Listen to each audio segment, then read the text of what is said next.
नमस्कार मित्रमैत्रिणींनो, आज आपण कोल्हापुरी तडका वदडी बनवणार आहोत.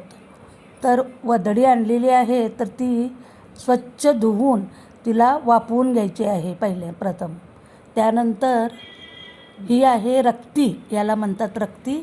ती रक्ती स्वच्छ धुवून घेतलेली आहे, 2 पाण्यातून स्वच्छ धुवून घेतलेली आहे. त्याच्यानंतर ती कुस्करून बारीक करून ठेवलेली आहे. त्याच्यानंतर ती वदडी बारीक चिरून घेतलेली आहे आणि त्याच्यानंतर त्या वदडीला थोडंसं स्वच्छ धुवून घेतल्यानंतर ती बारीक करून चिरून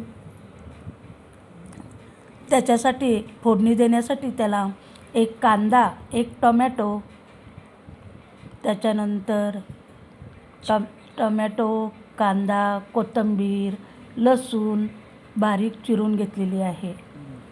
हे सर्व फोडणीचं साहित्य आहे. प्रथम आपण गॅसवर कुकर ठेवायचा आहे आणि त्याच्यामध्ये आपल्याला जेवढं लागेल त्याप्रमाणे 1-2 पळी तेल टाकायचे आहे. तेल टाकल्यानंतर तेल गरम झाल्यानंतर त्याच्यामध्ये आपण कांदा टाकायचा आहे. कांदा मस्तपैकी गरम झाल्यानंतर ब्राऊन कलर त्याला यायला हवा. कांदा मस्त गरम झाल्यानंतर त्याच्यामध्ये आपण टोमॅटो टाकायचा आहे. तो पण हलवून घेऊन कांदा आणि टोमॅटो एकत्र एकजीव झाल्यानंतर त्याच्यामध्ये लसूण, कोथिंबीर हे सर्व एकत्र करून घ्यायचं आहे. ते सर्व एकत्र करून घेतल्यानंतर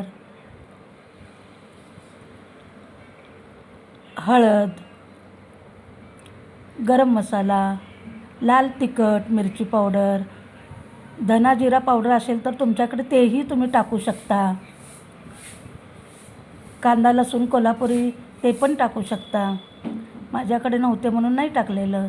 त्याच्यानंतर मी वदडी बारीक चिरून घेतलेली, स्वच्छ धुवून घेतलेली त्याच्यामध्ये टाकून हलवून घ्यायचं आहे.